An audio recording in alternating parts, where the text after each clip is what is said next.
So finally biryani ভাত রান্না করে ফেললাম। হ্যালো এভরিওয়ান, আসসালামু আলাইকুম। সবাই কেমন আছেন? আশা করি সবাই ভালো আছেন। আপনাদের দোয়ায় আমি অনেক ভালো আছি। আজকে আপনাদেরকে আমি দেখাবো কিভাবে বিরিয়ানি ভাত রান্না করবেন। প্রথমে আপনি পোলাও চালটাকে ভালোভাবে ধুয়ে একটি কাঁড়িতে বা একটি বাটিতে রেখে নেবেন।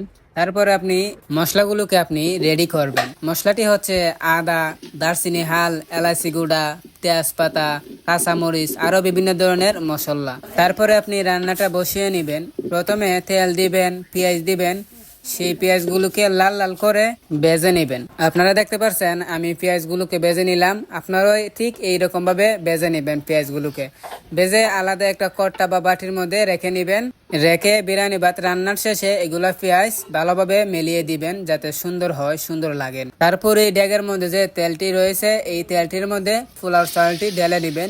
এই যে আমি ঢেলে দিলাম পোলাও চালটি। এরকম ভাবে আপনারাও ঢেলে নেবেন। ঢেলে এই পোলাও চালটিকে ভালোভাবে লাড়িয়ে ভালোভাবে ভাজতে হবে।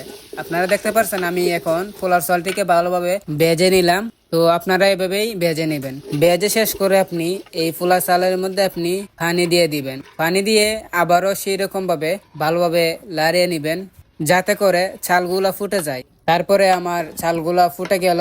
এরপরেও আমি ভালোভাবে লাড়িয়ে নিলাম যাতে করে আরো ফুটেন। তারপরে আমি ওড়াটা দিয়ে দিলাম।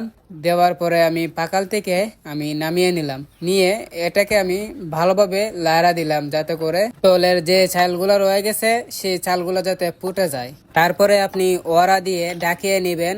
ঢাকানোর পরে ওড়াটাকে 2-3 মিনিট পরে উঠিয়ে নিবেন। তারপরে আপনি যেই পেঁয়াজগুলোকে মশমশা করে তুলে নিলেন সেই পেঁয়াজগুলোকে আপনি এভাবে মিলিয়ে দিবেন চারোদিক দিয়ে যাতে সুন্দর হয় এবং ভালো লাগে। অবশেষে বিরিয়ানিটা হয়ে গেল।